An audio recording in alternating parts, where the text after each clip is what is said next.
నమస్కారం V9 Telugu news కి స్వాగతం। నా పేరు సుమలత। జడ్చర్ల మండలం నస్రుల్లాబాద్ గ్రామంలోని పెద్ద చెరువు జిల్లాలోనే అతి పెద్ద చెరువుగా నమోదు కాబడ్డ చెరువు। ఆ చెరువు కింద 800 ఎకరాల ఆయకట్టు ఉంటుంది। చెరువు నీళ్లతోటి చుట్టుపక్కల ఒక 4-5 గ్రామాలలోని బోర్లన్నీ కూడా రీఛార్జ్ అవుతాయి।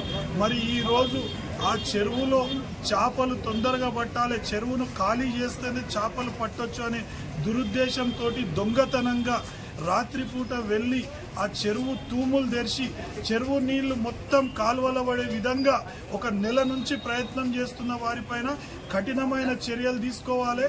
ఈ రోజే ఇక్కడ ఉన్న రైతులను కూడా మీరు చూస్తున్నారు। రైతులందరూ కూడా సిఐ గారికి ఎంఆర్ఓ గారికి కంప్లైంట్ ఇవ్వడం జరిగింది। ఎందుకంటే ఒక పెద్ద చెరువును ఈ సమయంలో ఖాళీ చేసే ప్రయత్నము అంటే అదొక క్రిమినల్ చర్య కింద తీసుకోవాలి। వాళ్ళు ఎంతటి వారైనా సరే వాళ్ళని చట్టపరంగా శిక్షించాలి। ఎందుకంటే ఈ రోజు చెరువు ఖాళీ అయితే రెండో పంట వేసుకోలేని స్థితిలో రైతులు ఉంటారు। అదేవిధంగా రాత్రికి రాత్రి తూములు లిఫ్ట్ చేస్తే ఈ రోజు వేసిన వరినారు వేసిన పిండి మొత్తం కొట్టుకుపోయే పరిస్థితి ఉంది। ఒక్కొక్క రైతు 5 ఎకరాలు 10 ఎకరాలు 2 ఎకరాలు సాగు చేస్తే 20,000 30,000 రూపాయలు నష్టపోవడం జరిగింది। కాబట్టి దయచేసి ఇరిగేషన్ అధికారులు తహసీల్దార్ గారు సిఐ గారు దీన్ని సీరియస్ ఇష్యూగా తీసుకొని ఖచ్చితంగా దీనికి వెనకాల ఉన్న వారిని అందరినీ కూడా చట్టపరంగా శిక్షించాలని చెప్పని మేము కోరుతున్నాం। లేకపోతే పెద్ద ఎత్తున జడ్చర్లలో ఆందోళన కార్యక్రమం చేయాల్సి ఉంటుంది। భవిష్యత్తులో ఎవ్వరు కూడా ఏ చెరువు దగ్గర ఇలాంటి దుర్మార్గమైన చర్యలకు పాల్పడకుండా ఉండాలి। అదేవిధంగా చేపలు పట్టే వాళ్ళకు కూడా ఒక సూచన చేస్తున్నాం। చెరువులో నీళ్లుంటేనే 2 సార్లు 3 సార్లు మీరు చేపలు పట్టొచ్చు। రేపు వర్షాకాలం బాగలేక చెరువులోకి నీళ్లు రాకపోతే మొట్టమొదటగా నష్టపోయేది మీరే। ఈరోజు ఎవరో కాంట్రాక్టర్ వచ్చి చేపలు పట్టి తన స్వలాభం కోసం తొందరగా చెరువుని ఎండగొడితే మేము ఈరోజు కొర్రమీను చేపలు పట్టొచ్చు, లక్షల రూపాయలు సంపాదించవచ్చు అనే వాళ్ళు ఒక్కసారి రైతుల ముఖాలు చూడాలి। ఈరోజు 500 ఎకరాలు ఆయకట్టు రైతులు, అదేవిధంగా బోర్ల కింద సాగు చేసుకునే వాళ్ళు ఒక 1000 ఎకరాలు, అంటే మొత్తంగా 1500 ఎకరాల రైతుల నోట్లో మట్టి కొట్టే పరిస్థితి ఇది। గతంలో కూడా ఇలా లిఫ్ట్ చేస్తే వాళ్ళు ఎన్నోసార్లు రైతులందరూ కలిసి వాళ్ళని వారించడం జరిగింది। కానీ వాళ్ళు వినకుండా ఎవరైతే మాకు లెక్క లేదు అని చెప్పని చేసి నిన్న రాత్రి వాళ్ళు పట్టుబడడం జరిగింది। వారిని ఖచ్చితంగా చట్ట ప్రకారం శిక్షించి భవిష్యత్తులో ఎవరు కూడా ఈ విధంగా చేయకుండా చూడాలనేది మా ఉద్దేశం। జడ్చర్ల మండలంలోని నస్రుల్లాబాద్ గ్రామానికి సంబంధించిన పెద్ద చెరువు సంఘటనకు సంబంధించి మరి అక్కడ రైతులు 6 కాలం కష్టపడి ఆ చెరువు మీదే ఆధారపడి వ్యవసాయం సాగు చేస్తున్న రైతులకు సంబంధించింది వ్యక్తుల స్వలాభం కోసం ఒక చేపల వ్యాపారాన్ని దృష్టిలో పెట్టుకొని మిగతా రైతులకు సంబంధించిన దాంట్లో నీళ్ళు అనేది లిఫ్ట్ చేయడం వల్ల అక్కడ రైతుల పొలాలకు సంబంధించింది నీరు అధికంగా చేరి నష్టం జరగడం అనేది జరిగింది। మరి ఆ యొక్క సంఘటన దృష్టిలో పెట్టుకొని జడ్చర్ల పోలీస్ స్టేషన్లో సిఐ గారికి అదేవిధంగా తహసీల్దార్ గారికి ఒక అప్పీల్ సంబంధించింది వినతిపత్రం ఇవ్వడం అనేది జరిగింది। సంబంధిత ఇరిగేషన్ అధికారులు, ఇక్కడ పోలీస్ సిబ్బంది, తహసీల్దార్ గారు ఈ యొక్క ఇష్యూను సందర్శించి మరి ఆ యొక్క దుశ్చర్యకు పాల్పడిన వ్యక్తులపైన తగు చర్యలు తీసుకోవాలి।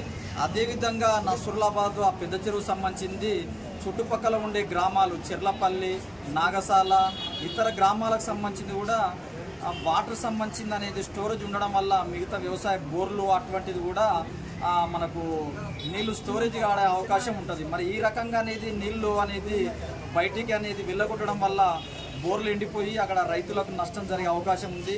ఇటువంటి చర్యను తెలంగాణ వ్యవసాయ కార్మిక సంఘంగా మేము ఖండిస్తున్నాం।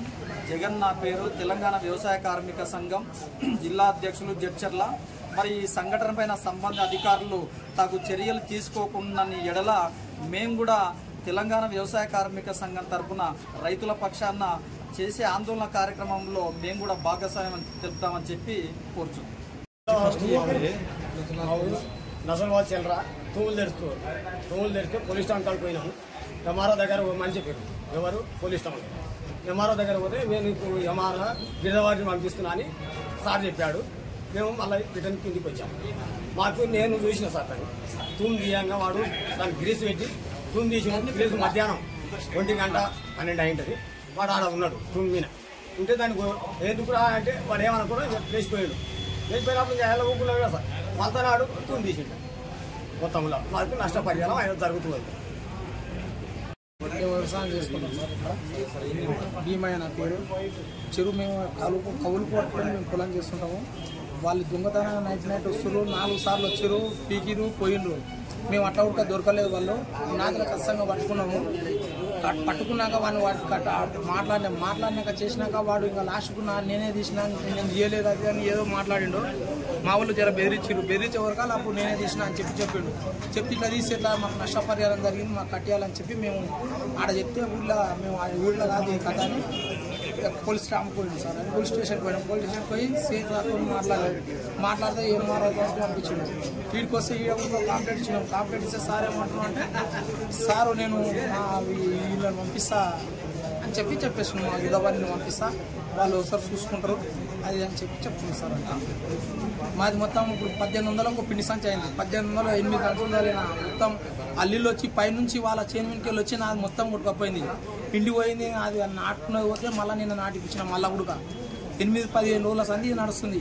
దొరకంగా నా దగ్గర దొరికిన వాడు తాడంగా తిరుగుతున్నాడు. మస్తు చూసినాం కానీ ఫైనల్లో నా దగ్గర పొద్దుగాల అదే దొరికేసాడు సార్. అది పాన ఉడక తంగలపల్లి పాన ఉడక తంగలపల్లి ఇది మా ఊరి ఉడక కాదు. అది పాన తంగలపల్లి ఇది పాన.